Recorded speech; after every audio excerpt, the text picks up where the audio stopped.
Hello everyone, welcome back to the channel. My name is Theodore, and thank you so much for being here with me today. So I want to talk about Jupiter and Gemini. This will be my second talk on Jupiter and Gemini. I plan to do a few more before the actual ingress happens.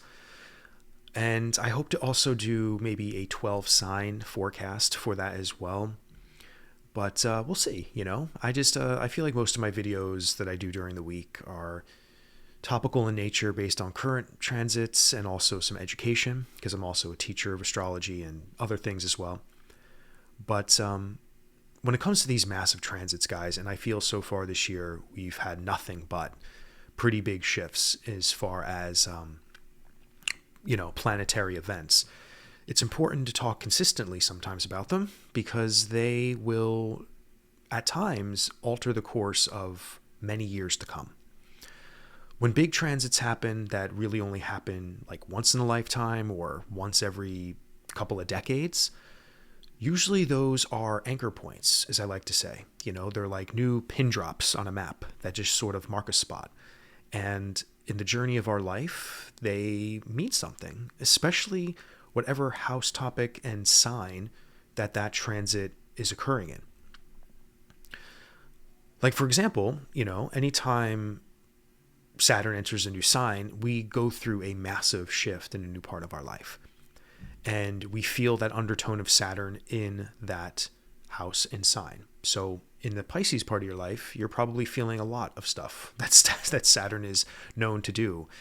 Maybe you've been feeling very restricted in certain areas of your life that have always felt very fluid and peaceful and calm and creative and dreamy, or whatever the case may be. Maybe your emotions are getting blocked off because Pisces is a feeler. So Saturn might actually be, putting up some extra walls in some area of your life that usually you'd be more open with. Same goes for Jupiter, guys. And Jupiter and Gemini will be a transit that we feel very, very much because we're dealing with an air sign. Jupiter has not been in an air sign since Aquarius, and that was a while ago. And when we're dealing with the difference between Aquarius and Gemini, we're dealing with one sign being more about higher ideals, collective issues. We're dealing with, even parts of our own individual experience. I feel like Aquarius in our charts can bring about, dare I say, stubbornness, because Aries is kind of known to be stubborn. But, Aquarius likes to pave their own way. Aquarius is all about, bringing justice in a way to things, bringing clarity to situations that might be difficult. Aquarius is a sign, in the most part, that's not afraid to go at things alone. It's an act of rebellion at sometimes too. Aquarius can be very like, I want to pave my own way. I want to figure out these worldly problems and these issues in my life, or, the struggle in my particular area of my birth chart, because Aquarius will bring trouble, a little struggle in that part of your, birth chart sometimes, and it really, depending on what your transits are, your planets to Aquarius, can pretty much dictate on how that aspect of your life will unfold. But Aquarius is, ruled by Saturn. So we have to remember what Saturn is all about.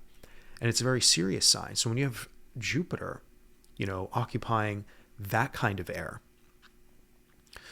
there's a lot, there's a lot to be expanded there, and Jupiter will expand and make things bigger.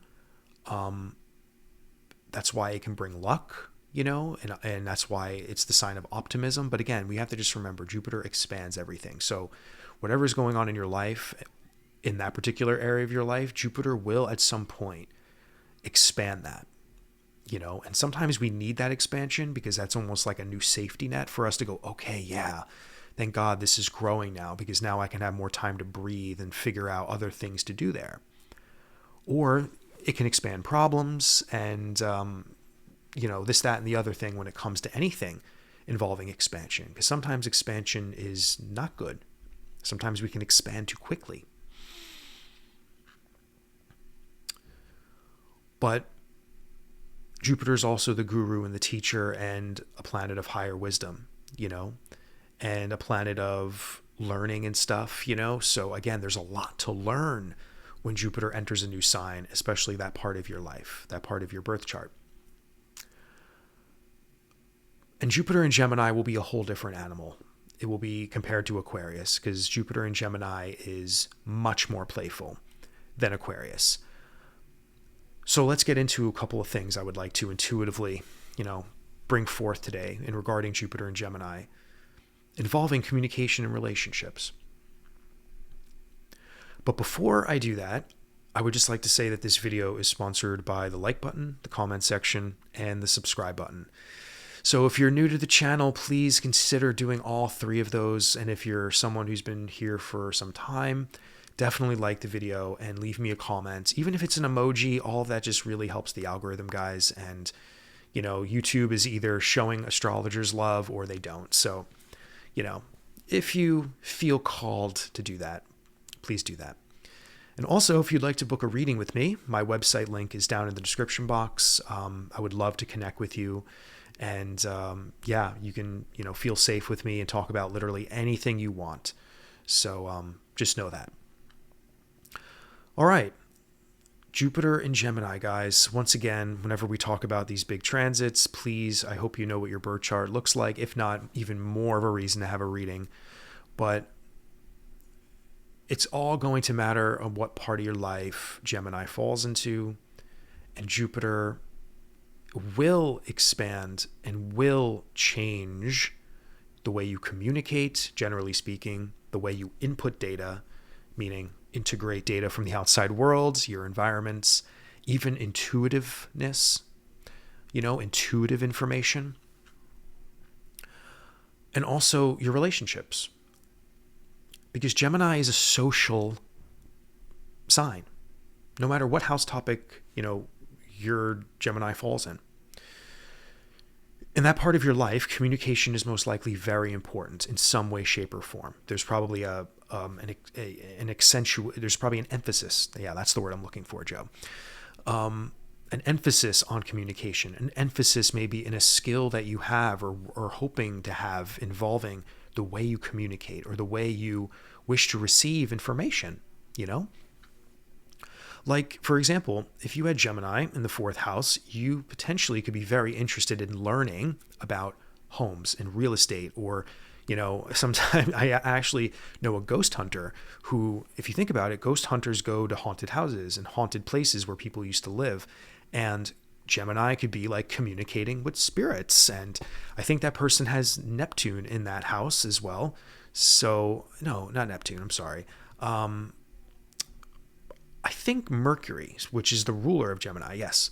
So I think that person has Mercury and it's aspecting Neptune in some way. That's why I brought up Neptune.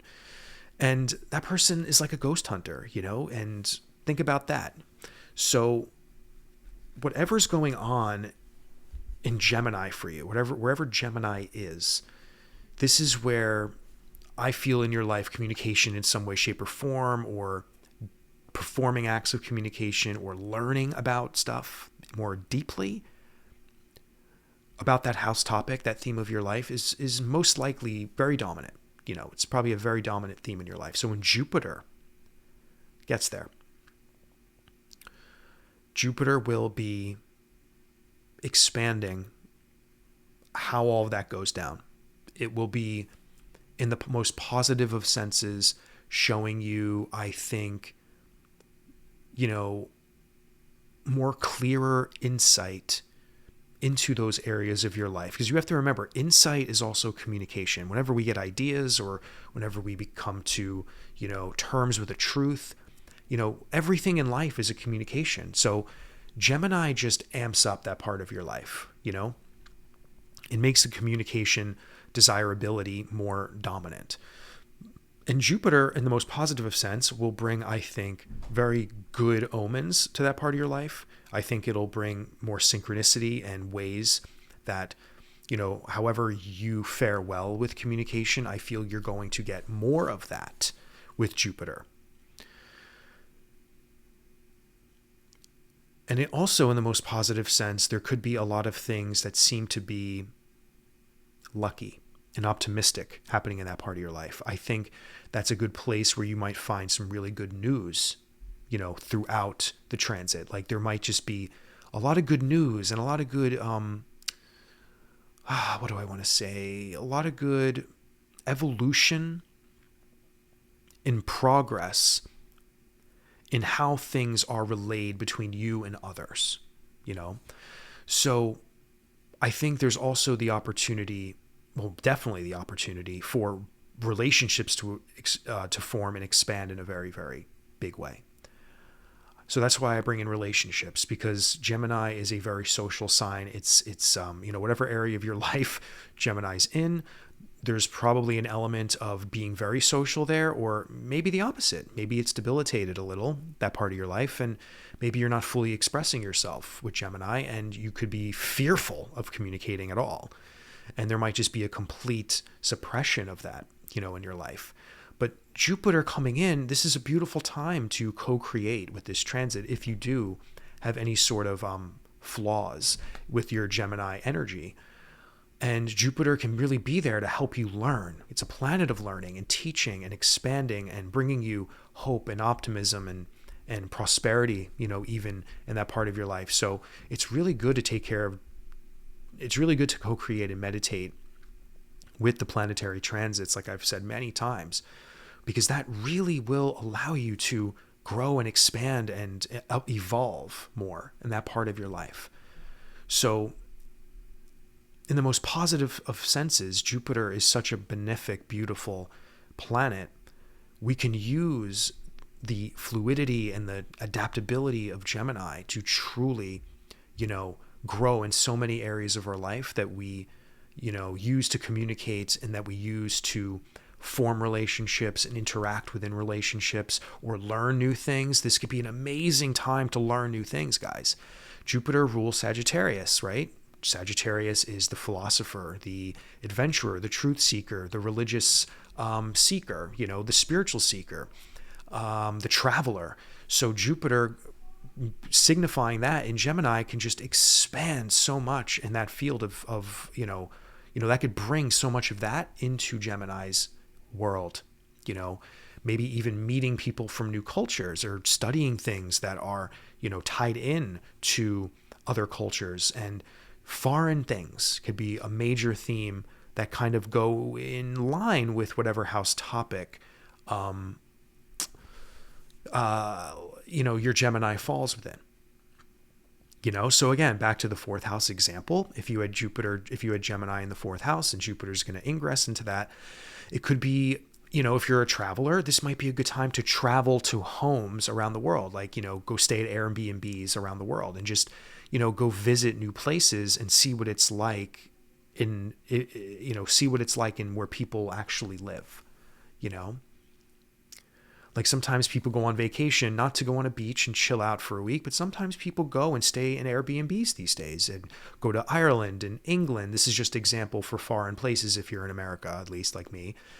And you can like settle into an Airbnb house or like whatever you rent, and you get to experience life as if you lived there. Like that would be a beautiful, example of what Jupiter can do in Gemini in the fourth house. Because the fourth house is all about roots and home, even if it's other people's homes. So this is a major transit, guys. And again, in the more challenging senses, Jupiter can expand things that are not so good in communication, of course. Like look at the world stage. I think if I ever want to use negative significations of transits, just look at the world. I mean, the planetary transits are constantly showing us the shadow of the world. So when it comes to Jupiter expanding things in Gemini, when it comes to collective issues, we could be talking about the expansions of war, the expansions of conflict, the expansions of not being able to reconcile things that are ultimately just growing and growing and growing. And the communication breakdowns can also occur. But it also can be a time on a collective level for Jupiter to bring some optimism and hope to some areas when it comes to the way the world communicates with each other. But I don't know. I wouldn't put my money on that, to be quite honest, because I mean, I truly, this is another topic, a video I'll make on Jupiter and Gemini is going to be about how I think this could be a prelude to what Uranus and Gemini might bring, because Uranus is the next major planet to come into Gemini within the next year or so, within the next year and a half. So, and I know that has a major history, Uranus and Gemini, that involves war and involves a lot of, very, very massive global shifts, when it comes to conflict and stuff. And so, and yeah, I mean, one last thing I can say is any sort of religious ideals can be more disseminated across the world with Jupiter. So I think, if we're in the world right now, I think fundamentalist religion and, involving conflicts is kind of front and center. Ethnicities that are all about the religion are front and center.